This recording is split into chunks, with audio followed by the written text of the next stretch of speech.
नमस्कार। प्रस्तुत है शरद चंद्र चट्टोपाध्याय के द्वारा लिखी हुई कहानी लेन देन का चौथा भाग। रसोई घर ढूंढकर जब षोडशी वहां से बोतल में गर्म पानी भरकर लाई, तब तक कोई लौटकर नहीं आया था। जीवानंद उसी तरह औंधे मुंह पलंग पर पड़ा था। पैरों की आहट से मुंह ऊपर उठाकर उसने देखते हुए कहा, तुम हो? डॉक्टर नहीं आए? अभी तो उनके आने का समय नहीं हुआ है। यह कहकर षोडशी ने दोनों बोतलें बिछौने के एक किनारे पर रख दी। जीवानंद इस बात पर मानो विश्वास नहीं कर सका। उसने कहा, अभी आने का समय नहीं हुआ है? मतलब तुम्हें मालूम है कि डॉक्टर कितनी दूर रहते हैं? षोडशी, हाँ, परंतु क्या 15 मिनट के भीतर ही आना हो सकता है? जीवानंद ने लंबी सांस छोड़कर कहा, कुल 15 ही मिनट हुए हैं। मैं समझा था कि 2-3 घंटे से एक कौड़ी उन्हें बुलाने गया है। वह भी शायद डर के मारे यहाँ नहीं आया। अलका, इतना कहकर वह फिर पेट के बल लेट गया। उसके कंठ स्वर और दृष्टि में व्याकुल निराशा की सीमा नहीं रही। षोडशी तनिक चुप रहकर स्नेहयुक्त स्वर में बोली, डॉक्टर आएंगे क्यों नहीं? तब तक गर्म पानी की बोतलों को पेट पर लगा लीजिए ना। जीवानंद ने उसी दशा में सिर हिलाकर कहा, नहीं, उसे रहने दो अलका। उससे कुछ भी लाभ नहीं होता, केवल कष्ट ही बढ़ता है। षोडशी ने सहसा कुछ प्रतिवाद नहीं किया। इस निरुपाय रोगी के मुंह से अपने लड़कपन का नाम सुनकर उसके हृदय में अपूर्व आनंद का उदय होने लगा था। संभवतः इसी भाव से अभिभूत होकर वो अपना और पराया, सामने का और पीछे का सब कुछ भूलकर बेसुध की तरह चुपचाप खड़ी रही। अचानक जीवानंद के स्वर से उसे होश आया। अलका। इस नाम की वह अब उपेक्षा न कर सकी। बोली, कहिए। जीवानंद ने कहा, अभी भी समय नहीं हुआ? शायद वे ना आएंगे, शायद कहीं और चले गए हों। षोडशी, मैं जानती हूं कि वे अवश्य आएंगे। वे कहीं नहीं गए हैं। यहाँ का कोई व्यक्ति अभी तक नहीं लौटा क्या? नहीं। जीवानंद ने दम भर चुप रहकर कहा, शायद वे लोग भी अब ना आए। शायद एक कौड़ी भी इसी बहाने खिसक गया हो। षोडशी चुप रही। जीवानंद ने अपने दर्द को दबाकर थोड़ी देर के बाद कहा, सब लोग चले गए हैं। वे जा सकते हैं, केवल तुम ही ना जा सकोगी। क्यों? शायद मैं अब बचूंगा नहीं, इसीलिए। सांस लेने में भी मुझे कष्ट हो रहा है। मालूम होता है मानो दुनिया में हवा है ही नहीं। आपको क्या बहुत कष्ट हो रहा है? हाँ अलका, मुझे क्षमा करो। षोडशी ने कुछ नहीं कहा। जीवानंद ने थोड़ा रुककर फिर कहा, मैं ईश्वर को नहीं मानता, जरूरत ही नहीं होती थी, परंतु अभी मन ही मन प्रार्थना कर रहा था। मैंने जीवन में इतने पाप किए हैं कि उनका कोई और छोर नहीं है। आज बार बार यही मालूम हो रहा है कि शायद वह सब देना सिर पर लाद कर ही जाना पड़ेगा। षोडशी वैसे ही चुपचाप खड़ी रही। जीवानंद ने कहा, न तो मनुष्य अमर है, न मृत्यु की कोई सीमा निर्दिष्ट है कि अमुक समय शरीर का साथ छूट जाएगा, परंतु इतना कष्ट तो सहा नहीं जाता। ओह मैया रे। कहते कहते उसका शरीर व्यथा की असहाय तीव्रता से सिकुड़ने लगा। षोडशी ने देखा कि जीवानंद के शरीर में ही नहीं बल्कि कपाल पर भी पसीने के बिंदु दिखाई दे रहे हैं। उसके विवर्ण चेहरे पर बंद आंखों के नीचे रक्तहीन होठ मजबूती से जुड़ गए हैं। क्षण भर के लिए षोडशी ने कुछ सोचा, शायद थोड़ा आगा पीछा भी किया। उसके बाद वह इस रोगी की शैया पर जा बैठी। गर्म पानी की बोतलें पेट से लगा जाने पर जीवानंद ने क्षण भर के लिए आंखें खोल ली और फिर बंद कर ली। उसके माथे के पसीने को अपने आंचल से पोंछकर षोडशी पंखा न रहने के कारण आंचल से ही धीरे धीरे हवा करने लगी। जीवानंद ने कुछ नहीं कहा। वो अपने दाहिने हाथ को षोडशी की गोद में रखकर चुपचाप पड़ा था। इसी तरह 10-15 मिनट बीत जाने पर जीवानंद ने पुकारा, अलका। षोडशी ने कहा, आप मुझे षोडशी कहकर पुकारिए। क्या अब फिर अलका नहीं बन सकती है? नहीं। क्या किसी कारण से भी नहीं? अब दूसरी बात कीजिए। परंतु जीवानंद के मुंह से दूसरी बात नहीं निकली। धीरे धीरे एक लंबी सांस निकालकर शून्य में विलीन हो गई। 2-3 मिनट बाद षोडशी ने मृदु स्वर में पूछा, आपके कष्ट में क्या कुछ भी कमी नहीं हुई? जीवानंद ने गर्दन हिलाकर कहा, शायद कुछ कमी हुई है। अच्छा, अगर बच जाऊं तो क्या मैं तुम्हारा कोई उपकार नहीं कर सकता? षोडशी बोली, मैं सन्यासिनी हूं, कोई मेरा कुछ उपकार नहीं कर सकता। जीवानंद ने थोड़ी देर स्थिर रहकर एकाएक पूछा, अच्छा, क्या ऐसा कोई काम नहीं है जिससे सन्यासिनी भी खुश होती हो? शायद हो, परंतु आप इसके लिए इतने उतावले क्यों होते हैं? जीवानंद ने इस बार जरा क्षीण हंसी हंसकर कहा, मुझ में बहुत ऐब है, परंतु दूसरे के उपकार करने की बात सोचकर मैं घबरा जाता हूँ। यह दोष किसी ने आज तक मुझ पर नहीं लगाया। इस समय मैं जो कह रहा हूँ, आराम हो जाने पर भी कहूँगा या नहीं इसका भी कोई भरोसा नहीं। ऐसा ही गया बीता हूँ मैं। जन्म भर इसके सिवाय शायद मेरी समझ में और कुछ आया ही नहीं। षोडशी ने चुपचाप फिर उसके माथे का पसीना पोंछ दिया। जीवानंद ने एकाएक वही हाथ पकड़कर पूछा, सन्यासिनी को क्या दुख सुख नहीं होता? संसार में क्या ऐसा कुछ भी नहीं है जिससे वो खुश हो? षोडशी, परंतु वह तो आपके हाथ में नहीं है। जीवानंद, ऐसा कुछ कहो जो मनुष्य के हाथ में हो। षोडशी, वह भी है, परंतु आप अच्छे होकर यदि कभी पूछेंगे तो बतलाऊंगी। जीवानंद ने उसके हाथ को अपनी छाती के पास खींचकर कहा, नहीं नहीं, अच्छे होने पर नहीं, इसी सख्त बीमारी की हालत में मुझसे कहो। मनुष्यों को मैंने बहुत दुख दिए हैं। आज अपने दुख के समय दूसरे के दुख की बात, दूसरे की आशा की वाणी तो जरा सुन लूं। इसी से मेरे दुख का बोझ जरा हल्का हो जाए। अपने हाथ को धीरे धीरे छुड़ाकर षोडशी स्थिर हो बैठी। जीवानंद ने 1 मिनट चुप रहकर कहा, अच्छा, यही सही है। सबकी तरह मैं भी तुम्हें आज से षोडशी ही कहा करूंगा। कल से आज तक मैंने इस कष्ट के समय बहुत सी बातें सोची हैं। शायद तुम्हारी ही बातें अधिक हैं।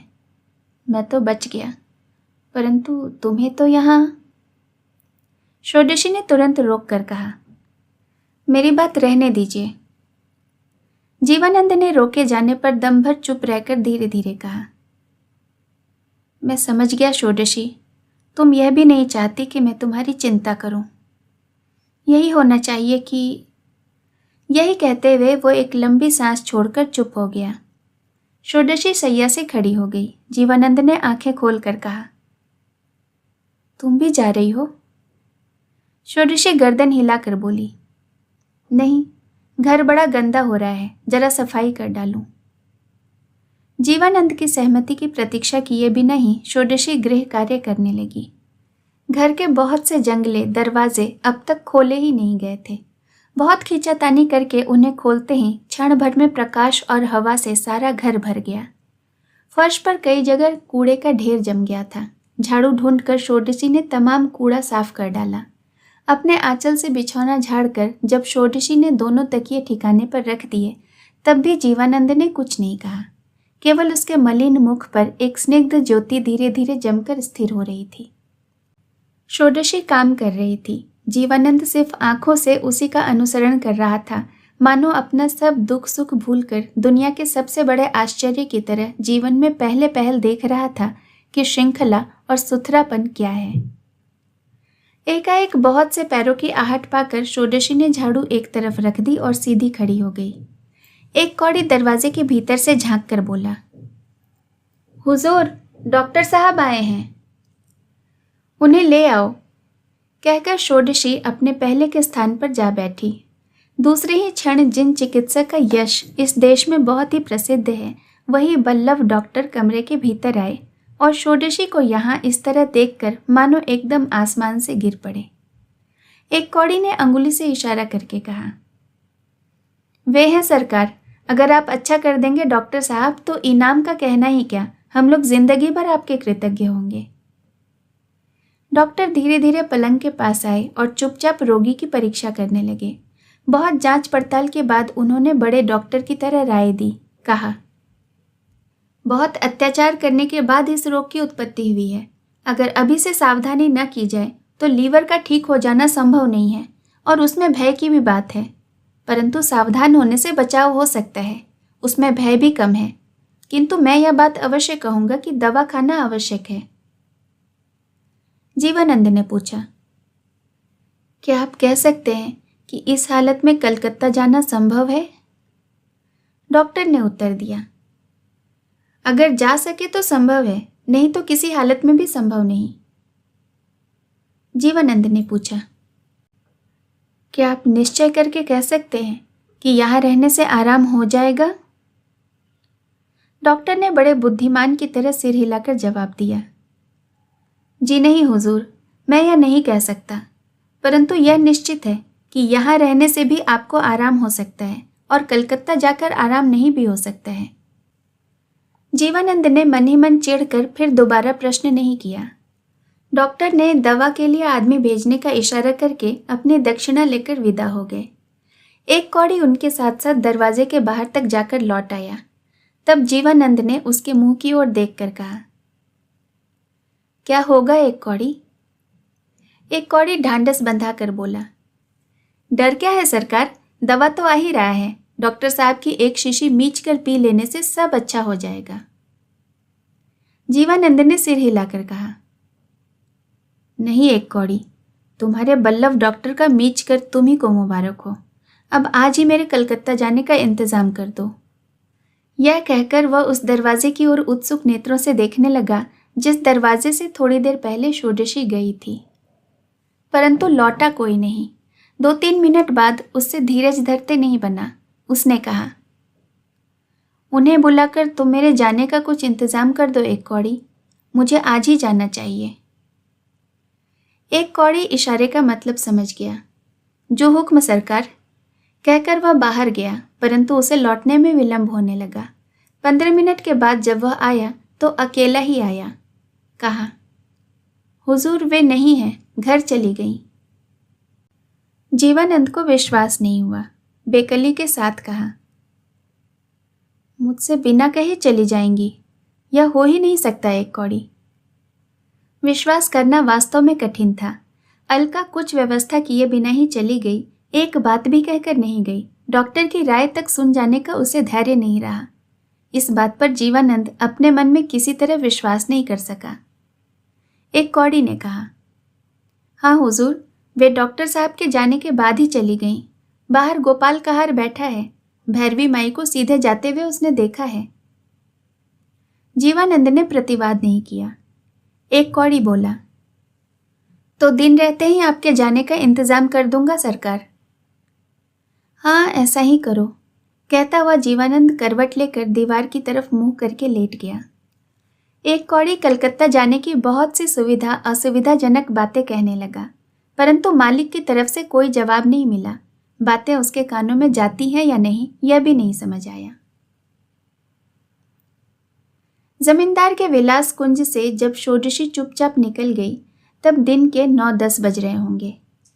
इस तरह चली आना उसे बुरी तरह खटकता रहा, परंतु उसी दम मन में हुआ कि कह सुनकर विदा लेकर आने में और भी ज्यादती होती। परंतु फाटक के बाहर आकर उसने देखा कि अब एक कदम बढ़ाना भी कठिन है। खेतों में चारों ओर किसान काम कर रहे हैं। गांव में जाने का रास्ता उन्हीं के बीच से है। दिन के उजाले में इसी रास्ते में मुंह ऊंचा या नीचा करके किसी भी तरह जाने में उसके पांव नहीं उठते थे। बिजली की चमक अंधेरे के पर्दे को हटाकर बादल से गिरी हुई धरती की छाती को जैसे क्षण भर में सुस्पष्ट कर देती है, इसी तरह दूर के उन किसानों की दृष्टि ने षोडशी की गत रात्रि की घटनाओं को उसी के सामने पल झपकाते ही प्रकट कर दिया। पर्दे की ओट में इतनी चीजें ढकी हुई थी। एक ही रात के अंदर किसी मनुष्य के भाग्य में इतनी बड़ी घटना हो सकती है, यह देखकर उसके होश हवास उड़ गए। पूरा एक दिन भी तो नहीं बीता, कल ही शाम को अपमान के मारे बिल्कुल बेसुध होकर इसी रास्ते से वह चली आई थी, परंतु उसके बाद की घटना में साधारण मनुष्य को बहुत समय लग जाता है, परंतु षोडशी को नहीं लगा। यह मानो कोई इंद्रजाल हो गया। इसीलिए इस परिचित रास्ते के उस पार उसके भाग्य में क्या प्रतीक्षा की जा रही है, उसकी कल्पना भी वह नहीं कर सकी। फाटक के बाहर बगीचे के पास से एक पगडंडी नदी की तरफ गई है। थोड़ी देर आनाकानी करके वह इसी पगडंडी पर धीरे धीरे नदी के किनारे आ खड़ी हुई। इधर कोई बस्ती नहीं है। गाय भैंस चराने के लिए कदाचित किसी गडेड़िए के लड़के के सिवाय इस रास्ते पर और कोई नहीं आता। इसी सुनसान जगह पर संध्या होने की प्रतीक्षा करके अंधेरे में छिपकर घर लौटने की आशा से वह एक पुराने इमली के पेड़ के नीचे जा बैठी। अब तक वह जिस भंवर में फंसी हुई थी उसमें वर्तमान के सिवाय और कोई चिंता उसके मन में नहीं थी। अब जो भविष्य आग्रह से उसकी राह देख रहा है, उसकी एक एक बात वो अपने मन में विचारने लगी। उसके छोटे से गांव में अब तक कोई बात किसी से छिपी नहीं है। जमींदार ने उसे पकड़वा मंगवाया है, रात भर रोक कर रखा है। यह इन 2-4 दिनों में जमींदार के अत्याचार से ऐसी मामूली बात हो गई कि इसके लिए अधिक सोचने विचारने की आवश्यकता नहीं। यहाँ तक कि उसने किस लिए झूठ कहकर मजिस्ट्रेट के हाथ से जमींदार का उद्धार किया है, इसका भेद समझने के लिए बुद्धिमानों की इस गांव में कमी नहीं होगी। सभी समझेंगे कि यह रिश्वत का ही भारी मामला है, परंतु खास झंझट है पिता तारादास को लेकर। दोनों का सहज संबंध भीतर ही भीतर बहुत दिनों से सड़ता जा रहा था। अब वह संबंध घृणा की वाष्प के रूप में बहुत से स्थानों में व्याप्त होकर जलता रहेगा। उसकी ज्वाला का किसी भी दृष्टि से छिपना संभव नहीं। संसार में उस आदमी के लिए असाध्य कोई काम नहीं है। उसके बुरे कामों में रोक टोक करने से बाप बेटी के बीच में अब तक बहुत लड़ाई झगड़े हुए हैं। उसमें बराबर बाप को ही हार मारनी पड़ी है, परंतु इन कारणों से उसे षोडशी की माता के संबंध में चुप ही रहना पड़ा है। आज उसने क्रोध के मारे एक बार जब उसने इस बात को जाहिर कर ही डाला है, तब वह किसी भी हालत में चुप नहीं रहेगा। इस कलंक के प्रचार से वो अपने साथ उसका भी सत्यानाश करके इस गांव से निकलेगा। यह मामूली बात नहीं है। यह उसके संपूर्ण भविष्य को अंधेरे में डाल देगा। यह भी षोडशी को साफ मालूम होने लगा, परंतु उस अंधेरे के भीतर उसके लिए कैसा परिणाम नियत है, उसका आभास तक उसे नहीं दिखाई पड़ा। दिन चढ़ने लगा। गांव में उसकी चर्चा का अस्पष्ट कोलाहल यहीं से मानो उसके कानों में गूंजने लगा। उसी के अंदर जीवानंद के मुंह से सुना हुआ अलका नाम, उसका लज्जा और उसके साथ माफी मांगना, उसकी व्याकुल प्रार्थना याद करके षोडशी के अंतःकरण में आनंद का आवेश होने लगा। परंतु उस गांव के भीतर से जो संकट उसकी प्रतीक्षा कर रहा है, उसकी विभीषिका की तीव्र यातना कांटे की तरह उसके मन में चुभने लगी। धीरे धीरे सूर्यदेव आकाश के दूसरे प्रांत में ढल गए और उन्हीं की एक दीप्त रश्मि से अपना मुंह फेरते ही एकाएक दूर के खेतों में से जाते हुए जमींदार की पालकी पर उसकी नजर पड़ी। इसी रास्ते से जब वे लोग गए हैं तब जरूर मेरे पास से ही होकर गए होंगे। मुझे मालूम भी नहीं पड़ा। ध्यान देती तो शायद जरा देखा भी नहीं जा सकता था, किंतु अब तो षोडशी के अंतर से सिर्फ एक लंबी सांस निकल आई। क्रमशः संध्या और उसके बाद अंधेरा होने में देर नहीं लगी। षोडशी उठकर जब गांव के लिए रवाना हुई तब मैदान में एक भी आदमी नहीं था। इस सुनसान रास्ते से होकर जब वह अपने घर के सामने आ खड़ी हुई तब रात हो गई थी। किसी से भेंट न होने पर भी उसके मन में अंधड़ चल रहा था, परंतु सदर दरवाजे पर ताला लगा देखकर उसे कुछ तसल्ली हुई। उसने घूमकर पिछवाड़े के द्वार पर जाकर देखा तो उसे भी भीतर से बंद पाया। उसकी आशा भी ऐसी ही थी, परंतु इस द्वार को बाहर से खोलने का कौशल उसे मालूम था। थोड़ी ही देर में भीतर घुसकर उसने देखा कि तमाम कोठरियों में ताले लगे हैं, कहीं कोई नहीं है, सारे मकान में सन्नाटा है। सन्यासिनी को बहुत उपवास करने पड़ते हैं, भोजन की उसे याद भी नहीं रही। किसी निर्जन स्थान में विश्राम करने के लिए उसका मन तरस रहा था, परंतु जब किसी कमरे में अंदर जाने का कोई उपाय ही नहीं, तब वह बारामदे में एक और अपना आंचल बिछाकर लेट गई। तारादास घर में नहीं है, क्यों नहीं है, कहाँ गए हैं, इन प्रश्नों का अवकाश उसके क्लांत शरीर और मन में नहीं था। वो रात भर आराम से सो सकेगी, इसी तुष्टि से वह देखते देखते निद्रामग्न हो गई। सुबह नींद टूटते ही षोडशी को सदर दरवाजे का ताला खोलने का शब्द सुनाई दिया और साथ ही साथ वह विधवा स्त्री भी आकर हाजिर हुई जो मंदिर और मकान का काम धंधा करती थी। षोडशी को देखकर वह अकचकाई नहीं। उसने पूछा, माई, रात को कब आई? क्या पिछवाड़े का दरवाजा खोल कर आई हो? षोडशी का सिर हिलाकर हाँ कहने से वह फिर बोली, सब लोग यहाँ चर्चा कर रहे थे माँ जी। राजा बाबू जब शाम को चले गए तब सब लोगों ने कहा कि अब तुम्हें छोड़ देंगे। तुमने तो कुछ खाया पिया नहीं होगा। क्या करूँ माँ जी, घर की चाबी तो पंडित जी साथ लेते गए हैं। अच्छा, मैं मोदी के यहाँ से सौदा ले आती हूँ, लकड़ी वगैरह का इंतजाम किए देती हूँ। तुम झटपट नहा धोकर रसोई करके थोड़ा सा खा लो, फिर जो होना होगा होगा। षोडशी ने पूछा, रानी की माई, बाबूजी कहाँ गए हैं? रानी की माँ ने कहा, सुना है उनकी कोई भांजी है, उसी को लेने गए हैं, अभी आ जाएंगे। आज बड़े बाबू के नाती की मनौती की पूजा है, आज क्या कहीं और रहा जा सकता है? मंदिर में तो 2 घड़ी रात रहते ही धूम मची हुई है। षोडशी को तुरंत याद आया कि आज मंगलवार है। आज जनार्दन राय के देहित्र की मनौती की पूजा में मंदिर में बड़ा समारोह होगा। आज किसी भी हालत में वह छिपी नहीं रह सकती। वो है देवी की भैरवी। आज इतने बड़े उत्सव में उसे मौजूद रहना ही होगा। यहाँ जनार्दन राय का थोड़ा सा परिचय देना आवश्यक है। वे जैसे धनी हैं वैसे ही भयंकर भी हैं। एक बार किसी किसान से बेगार लेने के मामले में षोडशी से इनका झगड़ा हो गया था। वह बात अभी तक दोनों ओर से किसी को भूली नहीं है। षोडशी ही क्यों, यहाँ के सभी लोग उससे डरते हैं। जमींदार भी इनकी खातिर करता है। एक कौड़ी तो इनके हाथ में ही है। जिस साल किसानों से मालगुजारी वसूल नहीं होती, उस साल सरकारी मालगुजारी भेजने में जमींदार को यही मदद देते हैं। 200 बीघे खेत तो वे खुद जोतते हैं। इसके सिवाय अनाज का व्यापार और महाजनी का काम भी काफ़ी है। परंतु एक समय था जब यही बड़े बाबू बिल्कुल निर्धन थे। कहा जाता है कि यह सब इनके मंझले दामाद मिस्टर बसु का रुपया है। वे पश्चिम भारत के किसी बड़े शहर में नामी बैरिस्टर हैं। विलायत से लौटने पर वे यथाविधि प्रायश्चित करके जाति में मिल गए थे। आज उन्हें मिस्टर बसु के इकलौते पुत्र के सर्वविध कल्याण के लिए चंडी देवी की पूजा की तैयारियां हो रही हैं। महीने भर से इस गांव में इस धूमधाम की पूजा की बातचीत चल रही है। बड़े बाबू की जो लड़की इतने बड़े घर में ब्याही है, उस हेमवती से बचपन में षोडशी की जान पहचान थी। उससे हेमवती उम्र में 2-3 साल ही छोटी होगी।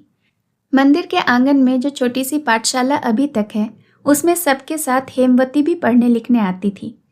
उस समय यदि किसी रोज षोडशी वहां आती तो सबके साथ वह भी उसे प्रणाम करके उसके पैरों की धूली ले लेती थी। आज वह इतने बड़े घर की बहू है। आज शायद उसके शरीर में सौंदर्य और ऐश्वर्य के प्रचुर की सीमा नहीं है। आज शायद वह उसे पहचान भी नहीं सके। परंतु एक दिन ऐसा नहीं था। उस समय रूप और आयु में उसमें कुछ अधिकता नहीं थी। ऐसा होने पर भी वो इतने बड़े घर में देवी की कृपा के कारण ही ब्याही गई है, यही सुना और बताया जाता है। किसी अमावस को कोई सिद्ध तांत्रिक देवी के दर्शन को आए थे। राय बाबू ने अपनी कन्या की भलाई के लिए उन्हीं से गुप्त भाव से कुछ अनुष्ठान करा लिया था। शायद यह पुत्र भी देवी जी की कृपा से ही प्राप्त हुआ है। शेष कहानी अगले भाग में। कहानी सुनने के लिए आपका बहुत बहुत धन्यवाद।